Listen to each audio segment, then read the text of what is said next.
High போனிடை, கண்ணு முழுக்க my என பார்க்க கொரியன் கேர்ள்ஸுக்கு டூப்பு போட்டது போல இருக்கும் இவர்தான் தொழிலதிபரை கடத்தி பணம் பறித்த வழக்கில் சிக்கியிருக்கும் ஃபில்டர் குவீன்.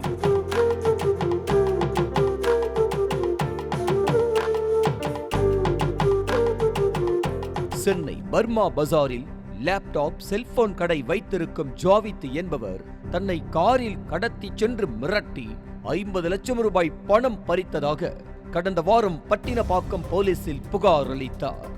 இது குறித்து விசாரணையை ஆரம்பித்த போலீசாருக்கு தொழிலதிபர் கடத்தலுக்கு பின்னாடி இருந்த பிளான் தெரிய வந்தது. நுங்கம்பாக்கத்தில் உள்ள பாக் எலான்சா டவர் டெக் ஹோட்டல் பப்புக்கு செல்லும் வழக்கம் கொண்ட ஜாவித்துக்கு அங்கு வைத்து சோனியா என்ற பெண் பழக்கமாகி இருக்கிறார். 24 வயது இளம் பெண்ணான சோனியா பேசியதெல்லாம் ஜாவித்தின் காதில் தேன் போல பாய இருவருக்கும் இடையே கெமிஸ்ட்ரி ஒர்க் அவுட் ஆகி இருக்கிறது.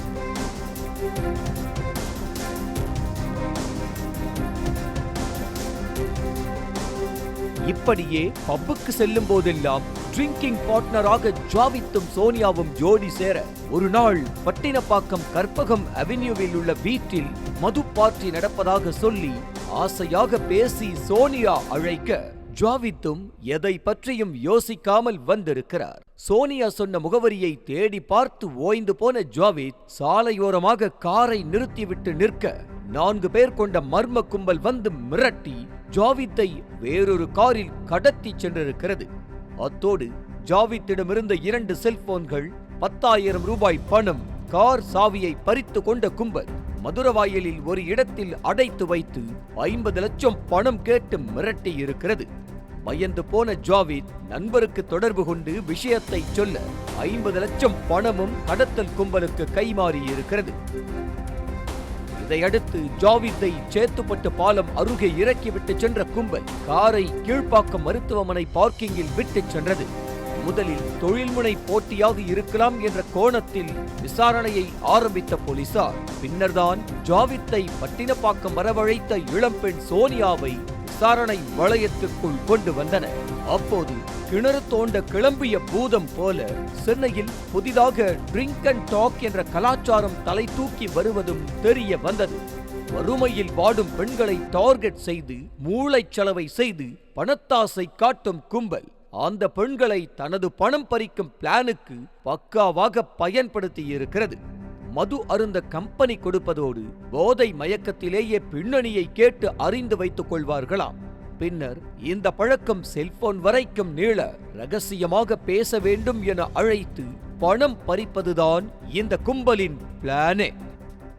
அப்படி குடும்ப வறுமைக்கு வேலூரிலிருந்து வந்து சென்னையில் வேலை செய்து வந்த சோனியா வசந்த் என்பவரிடம் மாட்டி தொழிலதிபரிடம் பேசி மயக்கி பணம் பறிக்க உடந்தையாக இருந்தது தெரிய வந்திருக்கிறது.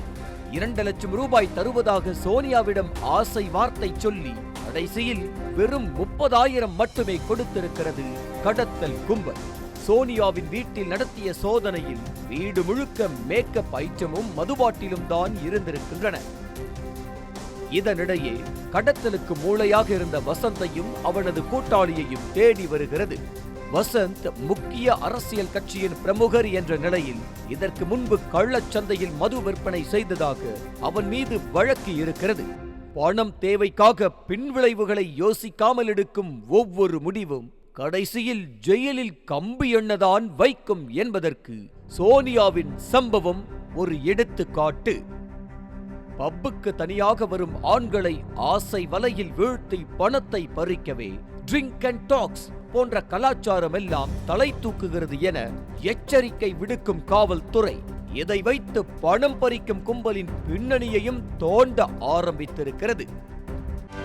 செய்திகளை உடனுக்குடனும் துல்லியமாகவும் தெரிந்து கொள்ள சப்ஸ்கிரைப் பண்ணுங்க.